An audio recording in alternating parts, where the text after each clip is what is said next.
There you are. I was informed of your presence in the building. Since you're here, I'll take the liberty of assuming you've destroyed the warehouse. This is correct, yes? Most excellent. I had no doubt you'd prove my decision a prudent one. I trust you encountered no impediments to your progress on account of my personnel. That is the answer I like to hear. You've done well, circumstances being what they were. I will admit, not many in your position would have overcome such a trial. But don't misunderstand me. It was no fool's errand. You may yet prove to be a genuine asset. It's a bit disturbing the lack of talent within this organization as of late. Tell me, what would you say to doing a bit of reconnaissance for me? Don't be so hasty to inflate your own worth. You've succeeded once, very admirable. But in the grand scheme of it all, an infant stride of progress. If you're looking to make a name for yourself, listen very carefully. There have been whispers, rumors spreading around the kindred community concerning the Elizabeth Dane, the cargo ship that was towed into port recently. Have you heard of it?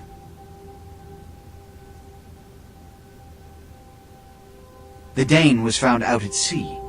The reports say it was without crew, but they have yet to report a fate of said crew. The police are investigating the Dane as we speak. Even the Nosferatu have little information on what's been found. However, the reason the ship has caused such speculation is because it was transporting an object called the Ankaran sarcophagus. Now, I'm not one to predicate a decision based on conjecture, so what I need is fact. And more importantly, I need evidence that the occurrences on the Dane were not supernatural in nature, and in no way relate to this Ankaran sarcophagus. Should I repeat myself? I do believe I mentioned the fact that I bent the delicate laws that govern our society to allow you a chance to live. If that isn't enough, I can't give you another reason. You have 3 objectives. 1. I want you to examine the sarcophagus for anything unusual. You may sense something peculiar about the sarcophagus. In fact, many kindred in the city have reported an uneasiness in the air since the Dane's arrival. Do not, under any circumstances, open the Ankaran sarcophagus. Secondly, the police have begun their investigation. Find out what they have concluded thus far. Thirdly, take the cargo manifest for the ship.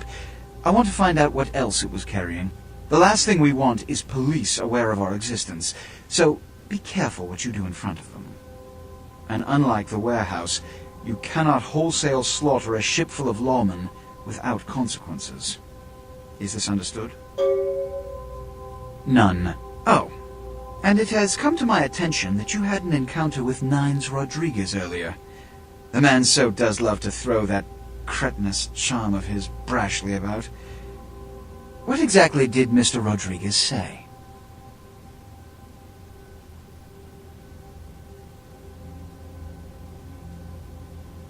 Nothing I haven't crassly delivered untold times within Elysium. You have to understand, most of the Anarchs know no better option, or have been bullied into their cause by the unrulier ones. You can't fault all for the boorishness of a few.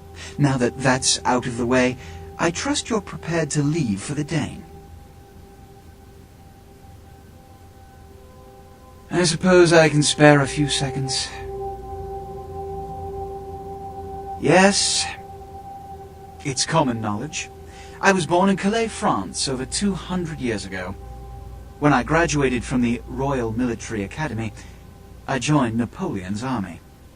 It was shortly after Waterloo, when I was embraced by a Belgian noble. From that time onward, I counted some of the greatest kindred in Europe as my mentors, and worked towards establishing a Camarilla presence in new territories.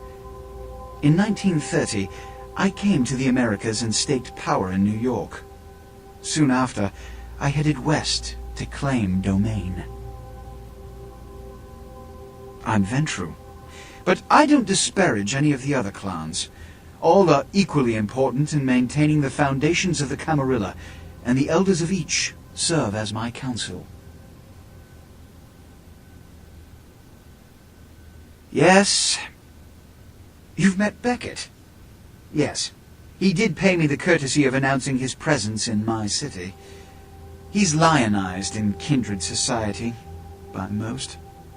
Beckett's the definition of renowned scholar, but he's also a lone wolf, and owes allegiance only to his intellectual pursuits. Yes. Jack. The man is a scourge, the physical manifestation of chaos.